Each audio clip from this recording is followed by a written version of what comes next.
In the photos, they look like ordinary teenagers, smiling, wearing school uniforms, surrounded by friends.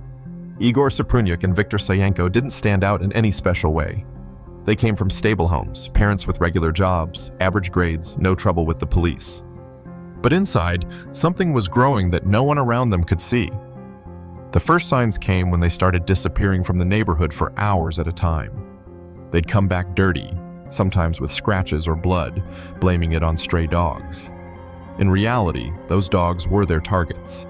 They were practicing, suffocating, breaking bones, slitting throats. Their friends knew about the videos. They passed them around on cheap phones, showing off the clips in small groups. They laughed at cats torn apart in the woods. For Igor and Viktor, this was just the beginning. They started to understand that fear excited them, and other people's fear made them feel powerful.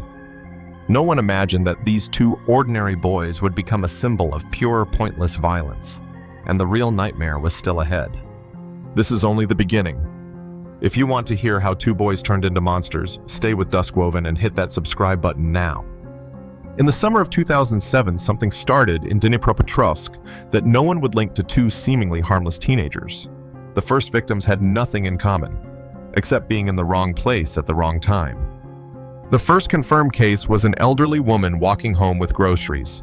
Suprunyuk and Sayenko came up from behind, one blow to the back of her head with a hammer, so hard she never had a chance to scream. She was left in the bushes by the sidewalk. Police ruled it a mugging. No witnesses, no real clues. That same day, another body turned up. A homeless man sleeping on a park bench. He was stabbed in the face multiple times with a screwdriver. The murder weapon taken away. There was blood everywhere, but no trail to follow. Within 3 weeks, the city had more than a dozen victims. A man on a bicycle, a woman on her way to work, a teenager taking a shortcut through the woods. The method was always the same. Sudden attack, seconds of silence, then gone. The killers planned each strike. They picked isolated spots, wore gloves, hid the hammer in a plastic bag, slipped the screwdriver up their sleeves. They filmed every attack. In the footage, you could see them walking up to people with the camera running, dead silent. Later, they'd rewatch it together at home.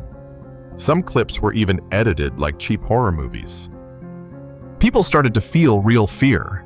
Rumors spread about gangs or a lone maniac. Police had nothing. The victims had no link to each other. The crime scenes were scattered all over Dnipropetrovsk. Igor and Viktor felt untouchable. Each new kill made them bolder. Death had become their game, and they wanted more. What they did next would go down in true crime history. Each new murder wasn't just about killing for Igor Suprunyuk and Viktor Sayenko. It was about collecting trophies. They called it their gallery of death. Their cell phone became a camera. Every hammer blow, every gasp, every final moment recorded for later. The most infamous video that would haunt the internet for years was what people now call 3 Guys, 1 Hammer, a 12-minute nightmare that showed exactly how far they'd gone. The victim was 48-year-old Sergei Yatsenko, a man battling cancer who was riding his motorbike home through the outskirts of the city. They stopped him on a quiet forest road. One hit with the hammer, unexpected, crushing. As he collapsed, the recording started. The video is so brutal that most websites remove it instantly. It shows one of the killers driving a screwdriver deep into Sergei's head wound while he's still alive. You can hear him gasping for air, choking as they talk and laugh in the background like nothing's happening. For Igor and Viktor, this was a trophy to brag about. They showed the footage to a few trusted friends.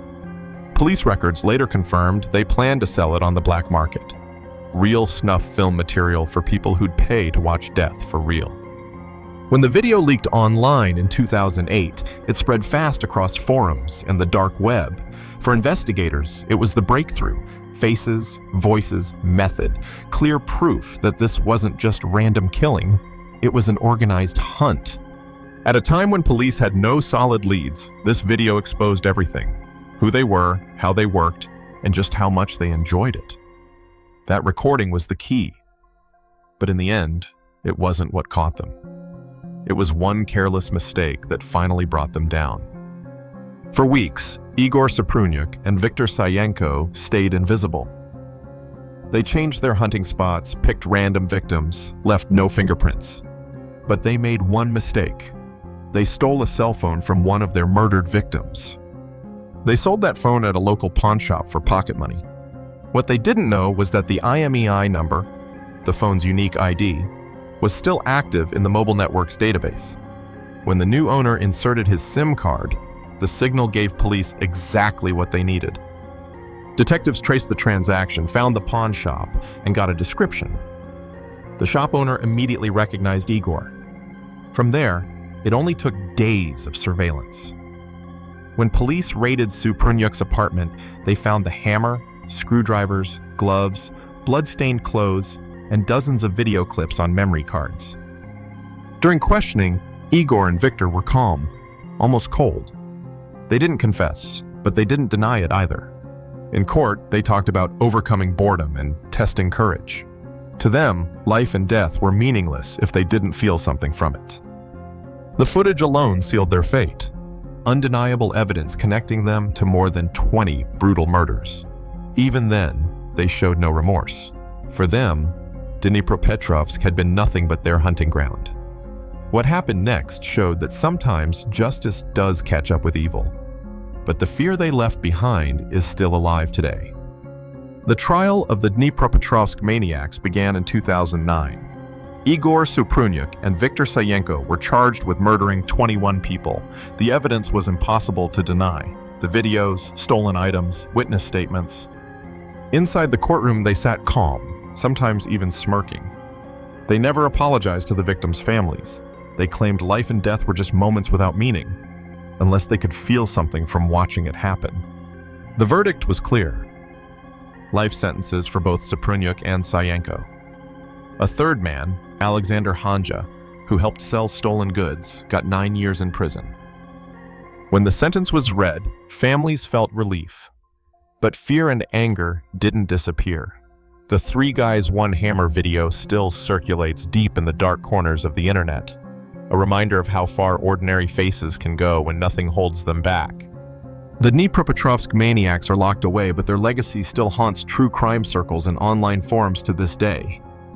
And this is where their story ends. But here on Duskwoven, there's always another nightmare waiting. Subscribe now and stay with us for more true crime that cuts deep into the darkest corners of the world.